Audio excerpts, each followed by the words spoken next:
आइए सुनिए, देखिए, समझिए सनातन सत्य।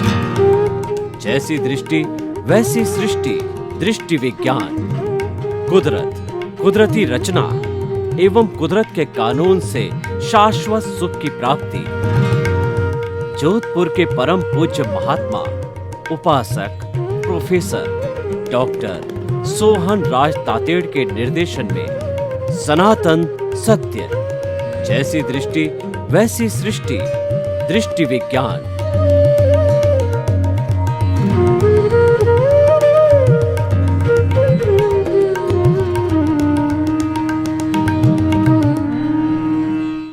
भाइयों और बहनों, मातृशक्ति को नमन। आज का बहुत सुंदर विषय है व्यवहार और निश्चय। ये एक जोड़ा है। हमारी भारतीय संस्कृति में जोड़े का बहुत बड़ा महत्व है। हम जो है पहले विलोम शब्द लिखा करते थे, याना रात का विलोम हो गया दिन, स्त्री का विलोम हो गया पुरुष, और जो है वो नर का विलोम हो गया मादा। और इस तरीके से इसका अर्थ ये हुआ कि एक चीज़ का अस्तित्व दूसरे पर निर्भर करता है, और दूसरी वस्तु भी है जब उसका अस्तित्व है। जैसे कि हम कहते हैं कि प्रकाश हो गया, इसका मतलब अंधकार होता है जब प्रकाश है। हम कहते हैं कि रात्रि होगी, अंधकार हो गया, इसका मतलब प्रकाश या दिन का महत्व है जब जो है वो जो प्रकाश का गया है। हम कहते हैं जन्म हो गया, तो मृत्यु है जब जन्म हुआ। यानी ये एक दूसरे के पूरक है। एक का परिवर्तन दूसरे में परिवर्तन होता है, एक दूसरे के सहयोगी है और एक दूसरे के विकास में मदद करते हैं, और अकेला संभव भी नहीं है।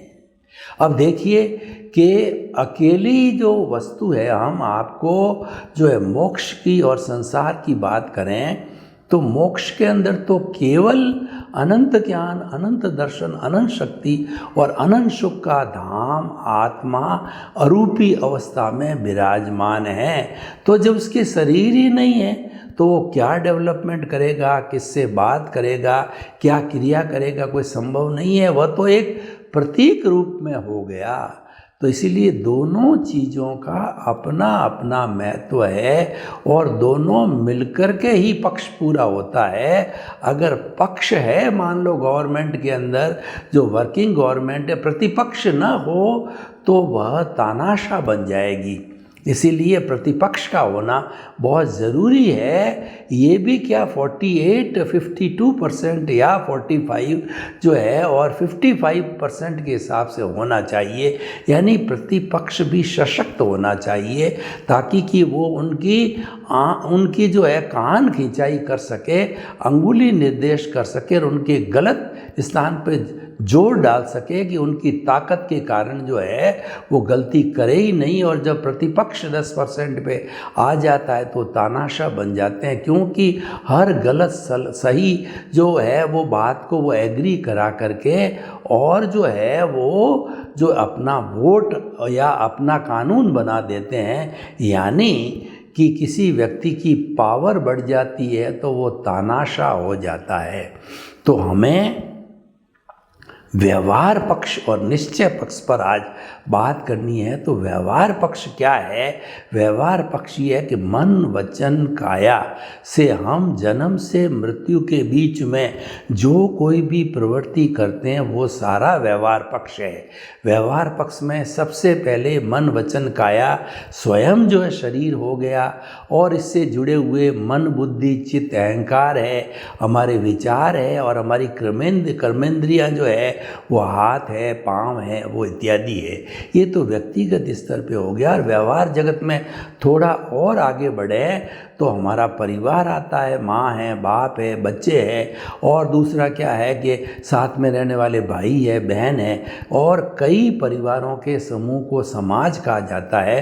मनुष्य एक सामाजिक प्राणी है, वो अकेला जी नहीं सकता, वो परस्परोपग्रो सीधे से परस्परोपग्रो जीवानाम के सिद्धांत के ऊपर ही जी सकता है, यानी उसको अपनी सेवाओं का आदान प्रदान करना पड़ता है। एक व्यक्ति सारा कार्य नहीं कर सकता है।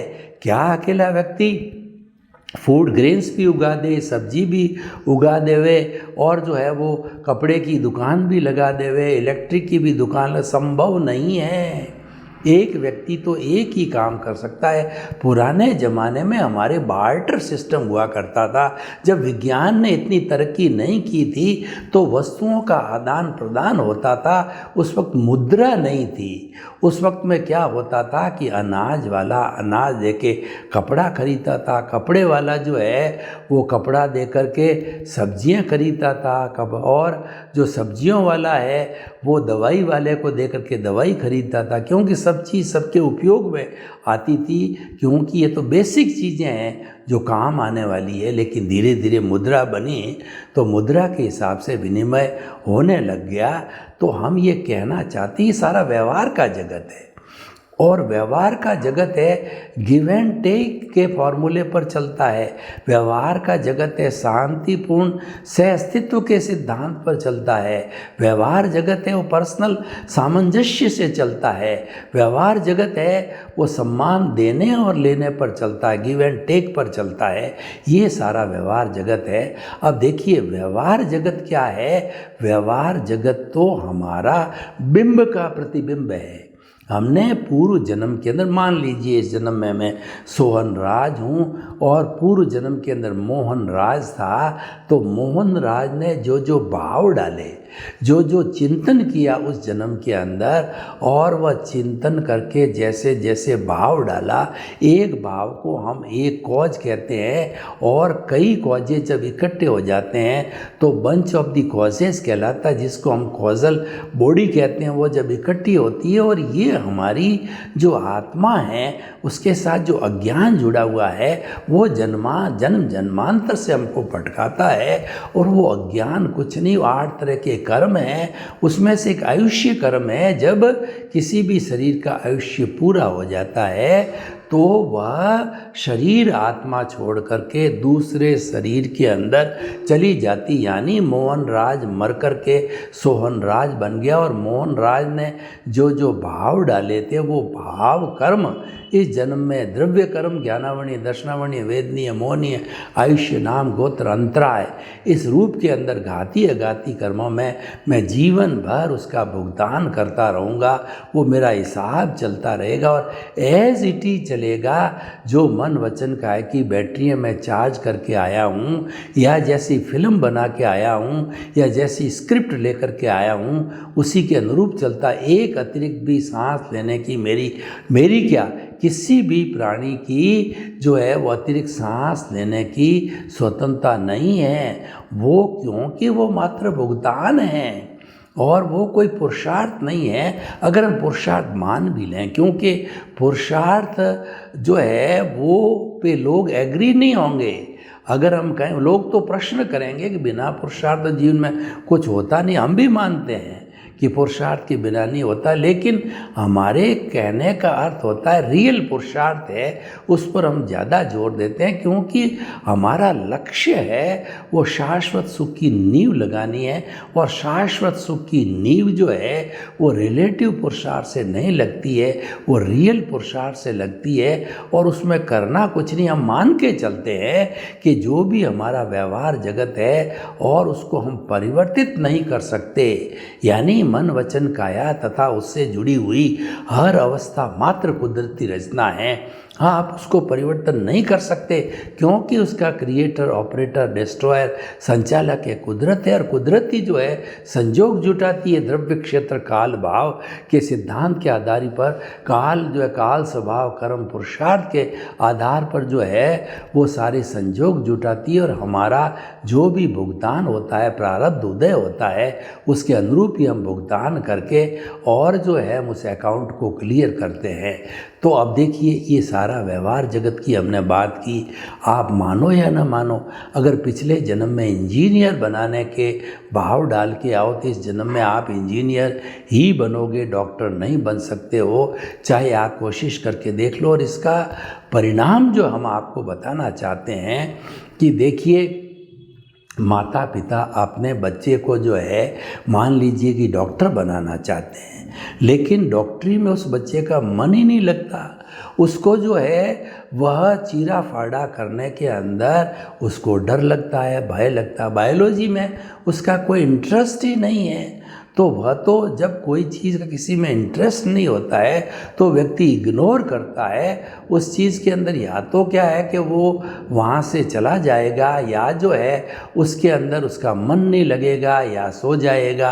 अगर आप ज़बरदस्ती भी करोगे, बिना इंटरेस्ट का काम कराना चाहोगे किसी व्यक्ति को, तो वह काम सफल नहीं हो सकता। तो आपने तो मान रखा था कि मुझे डॉक्टर बनाना, लेकिन उसका इंटरेस्ट 1% भी नहीं है।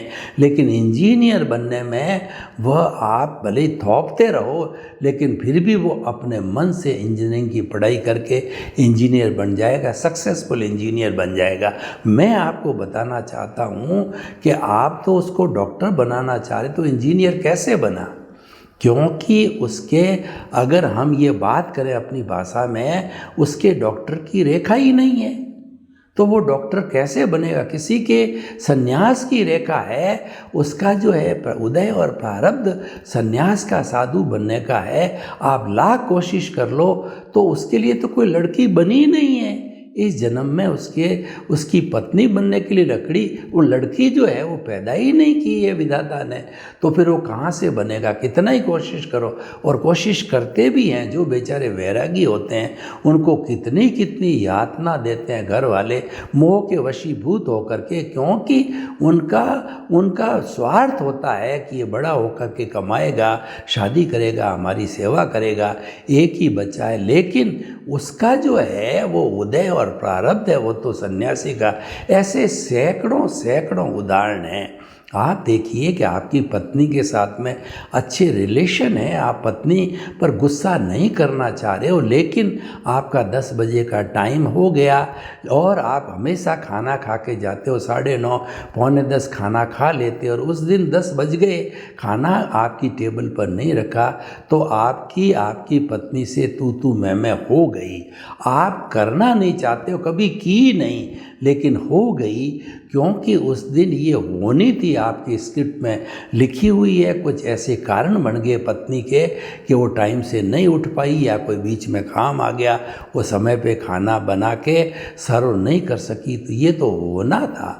अब वो बात की बात अलग है कि आपके अच्छे रिलेशन है, आपने उससे क्षमा याचना करी, मेरे से गलती हो गई, मैंने तुम्हारे को बुरा भला कहा क्योंकि मेरे लेट हो रहा था, और पत्नी ने भी क्षमा कर दिया कि कभी बोलते नहीं हैं, आज इनकी मजबूरी थी, इनके ऑफिस में काम है, इसीलिए इन्होंने इतनी बात की, गलती मेरी है, मुझे समय पे करना चाहिएगा। तो वो बात, वो आलोचना, प्रतिक्रमण, प्रत्याख्यान, वो शुद्धि का मंत्र है, वो भी साथ साथ में करते रहना चाहिए। अगर आपने नहीं किया है तो जो दोनों के बीच का राग द्वेष है वो गांठ बन जाएगा, और ये जो गांठें बनती जाती है, तो रहीमदास जी ने क्या कहा है कि जो है वो ये धागा प्रेम का होता है, मत तोड़ो छिटकाए, टूटे फिर ना मिले और मिले गांठ पड़ जाए।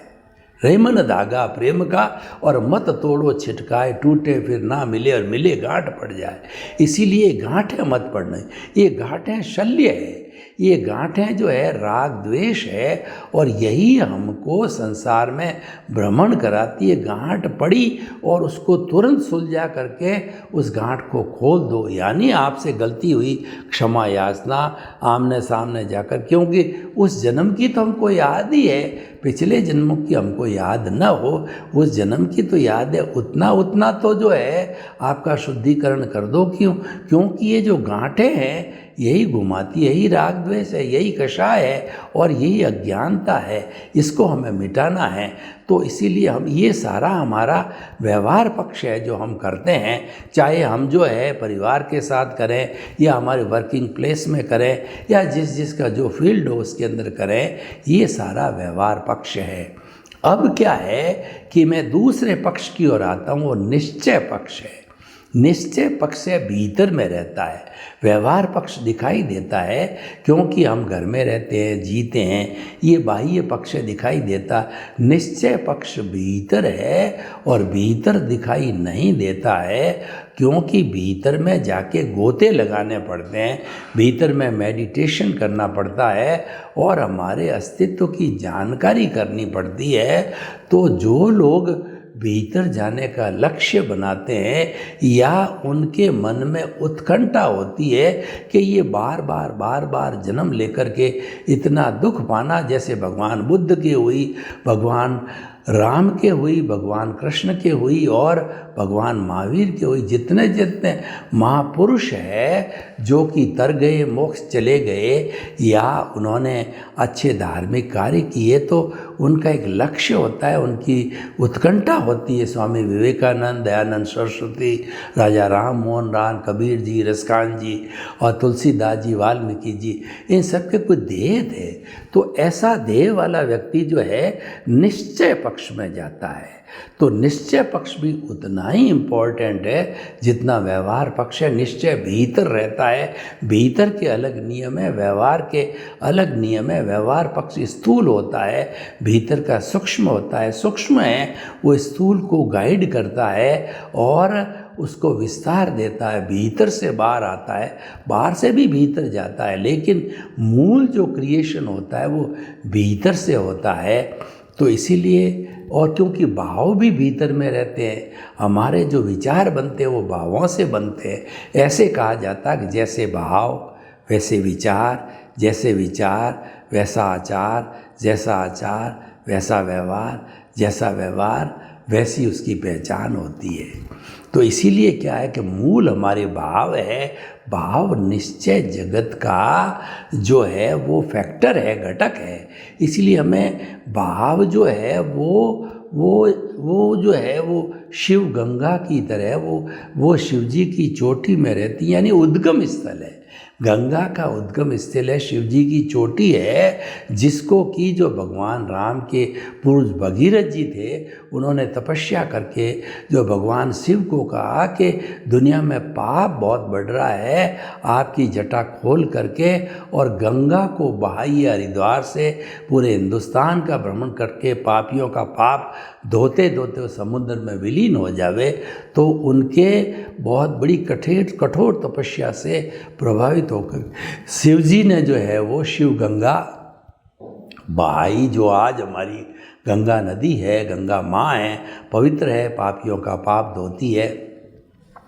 तो हम ये कहना चाहते हैं हमारा निश्चय जगत है वो उद्गम स्थल है। तो हमें संतुलन बिठाने के लिए, हमें शिक्षा लेने के लिए, हमें ज्ञान लेने के लिए भीतर जाना चाहिए।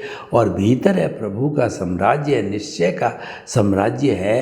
तो भीतर के जो नियम हैं वो नियम क्या है, वो दृष्टि विज्ञान पर आधारित है। जो बाहर के जो नियम हैं वो तो व्यवहार जगत के नियम हैं, वो तो गिव एंड टेक पर आधारित होते हैं। भीतर के जो नियम होते हैं, भाव होते हैं, वो हमारा आत्मानुमुखी होने चाहिए।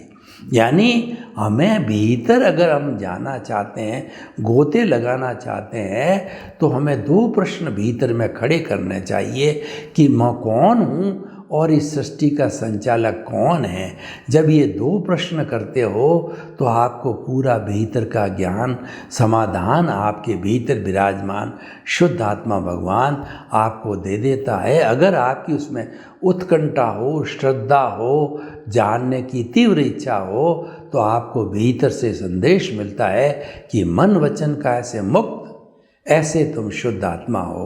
तुम्हारा मूल स्वरूप शुद्ध आत्मा है, जो कि मोक्ष स्वरूप ही है, तुम्हारे भीतर बैठा है, जो तुम्हारा परमात्मा है, जो तुमको बनना है। और तुमको पुरुषार्थ क्या करना है कि तुम जो है वो दृष्टि विज्ञान करो, अपने दृष्टि का परिवर्तन करो कि जो दृष्टि 24 घंटे जो है व्यवहार जगत में घूमती रहती है, घंटा 2 घंटा निश्चय जगत में लगाओ। यानी जो है दिन के अंदर 30 घड़ी होती है तो 28 घड़ी राम की, 28 घड़ी काम की, 2 घड़ी राम की है। तो हमें भीतर अपने स्वरूप में भी समय लगाना चाहिए, उससे हमारे स्वरूप की जानकारी होगी। और संपूर्ण रूप से जब स्वरूप की जानकारी यानी कि 100% जागृति हो जाएगी और 100% 360 डिग्री का अनुभव हो जाता है, तो केवल दर्शन होता है और वहाँ पुरुषार्थ एंड होता है, रियल पुरुषार्थ एंड होता है। और फिर उसका परिणाम नेक्स्ट बर्थ के अंदर निकलता है, वो केवल ज्ञान। केवल ज्ञानी को कोई पुरुषार्थ नहीं करता, वो तो केवल दर्शन जो पुरुषार्थ की चरम सीमा है उसका परिणाम मिलता है। तो हम आपको बताना चाहते हैं कि भीतर का जगत है वह अनंत ज्ञान, अनंत दर्शन, अनंत शक्ति और अनंत सुख का धाम है। भीतर के जगत के अंदर कोई भी दुख, कष्ट और कमी नहीं है जो कि बाहर की जगत के अंदर दिखाई देती, क्योंकि बाहर का जगत तो सुख दुख पर आधारित है, उसमें टेम्परेरी सुख है। और जो सुखाभास है वो काल्पनिक सुख है या दुख है, वो उसका कोई एग्जिस्टेंस नहीं है, क्योंकि जो निश्चय नय के अंदर हमारा प्रभु है, उसका जो गुण है वो तो अनंत सुख का धाम है। वो सारा सुख तो आत्मा का लक्षण है, वहीं से आता है। और बाहर का तो ये माना हुआ सुख है, कल्पना का सुख है कि स्त्री में सुख है, परिवार में सुख है, धन में सुख है, दौलत में पद प्रतिष्ठा और जो है धन संपत्ति और साधन, इन सब चीज़ों के अंदर सुख है। ये काल्पनिक सुख है, माना हुआ सुख है और इसका कोई अस्तित्व नहीं होता है, क्योंकि सुख बाहर है ही नहीं। जो रियल सुख है वो भीतर है। तो निश्चय जगत के अंदर जाने का अभ्यास करना चाहिए। निश्चय जगत में जाने के लिए हमको मेडिटेशन करना चाहिए। मेडिटेशन 2 तरह का होता है, सालंबन ध्यान और निरालंबन ध्यान।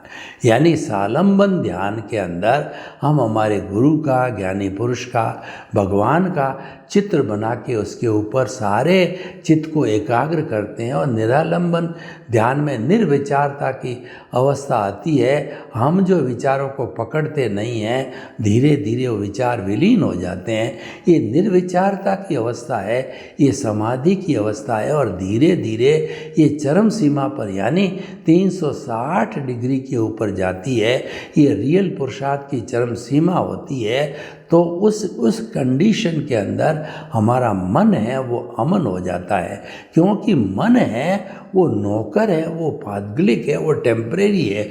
मनन से पहले मन होता है और मनन के पहले और मनन के बाद मन नहीं होता। केवल मनन करते हैं तभी मन होता है, यानी मन को जागृत किया जाता है, पैदा किया जाता है। ये टेम्परेरी चीज़, ये पौद्गलिक है, ये सर्वेंट है चित्त का। और मन के लिए तो कहा गया कि मन लोभी मन लालची, मन चंचल मन चोर, मन के मते न चालिए, पलक पलक मन और। ये मन जो है वो वायु की और प्रकाश की गति से भी तेज भागता है। कुछ ही क्षणों में अमेरिका चला जाता है, यूक्रेन के युद्ध में चला जाता है, यूएसएसआर में चला जाता है, और जहाँ हमारे परिवार के लोग रहते हैं वहाँ चला जाता है। तो कहने का अर्थ ये हुआ कि ये मन के माध्यम से होता है। मन से अमन बनने का अर्थ ये होता है आप अमन बन जाते हो, यानी आप स्वरूप में विलीन हो जाते हो। वेदांत की भाषा में बात करें तो जीव जो है वो ब्रह्म में विलीन हो जाता है, तब उसका मोक्ष हो जाता है। और जैन दर्शन की बात करें, यानी जब आपके स्वरूप का संपूर्ण ज्ञान हो गया, आपको केवल दर्शन हो गया, तो आपकी संपूर्ण निर्जरा हो गई। और केवल ज्ञान होने के बाद संपूर्ण निर्जरा होकर के और सिर्फ बचे हुए शुभघाती कर्मों को भोग करके आप सिद्ध बुद्ध और मुक्त हो जाते हो।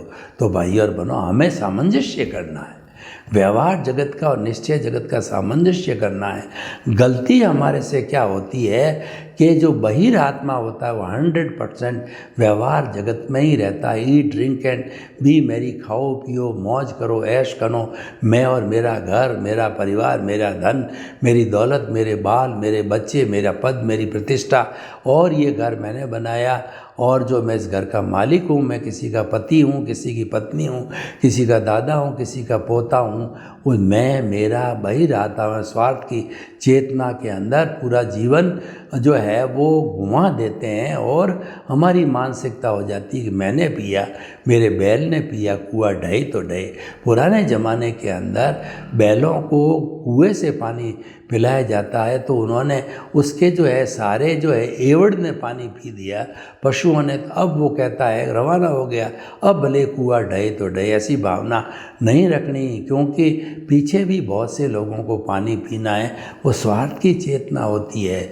तो जब हमें ज्ञान मिल जाता है, यानी हमारे राग द्वेष वाले चक्षु के तहत तीसरा नेत्र खुल जाता है, ज्ञान की हमारे पुण्योदय से प्राप्ति होती है, सद्गुरु मिलता है, ज्ञानी पुरुष मिलता है, तो ज्ञान होता है। तो हम ये कहना चाहते हैं व्यवहार और निश्चय जगत का संतुलन रखो। व्यवहार शुद्धि बिना निश्चय शुद्धि नहीं है। सर्वे भवन्तु सुखिनः, सर्वे सन्तु निरामया। लोक के सब जीवों को सुख मिले, शांति मिले, आनंद मिले, प्रेम मिले, सौहार्द मिले, सबके प्रति मंगल भावना हम हमारे देश में, हमारे गांव में, हमारे घर के अंदर वसुधैव कुटुम्बकम बनावें। यही शुभकामना सबके प्रति। ओम शांति।